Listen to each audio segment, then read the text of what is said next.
case for Sano. Remember yesterday we came down these stairs here and looked at flood water. We had a pump sitting here yesterday. The water started yesterday 2 feet above the top of those stairs. We pumped it down to here, down in this old historic basement, downtown Wilmington.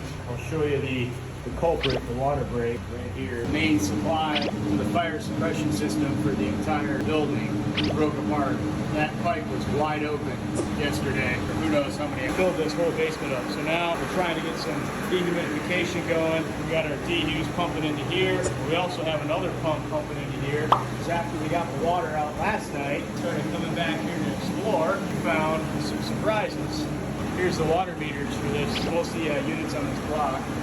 See, they're full of water. It's going to be a bit before the building gets power again. That's why it's so noisy. We have all these generators running outside. All these are completely submerged. The water was over the ceiling in here yesterday. All these were full of water. Some of them still are. Not good. All this is underwater. And then we've got this little area back here where we've got an old school boiler for heating the building.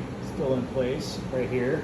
And that's full of water. So now we're pumping to that trash can that you saw with another pump in the trash can, getting it up out of the basement. And then we get to start mucking it out, and hopefully the electrician can get in here Monday, start figuring out what we get to do with all of this, and try and get this thing power again.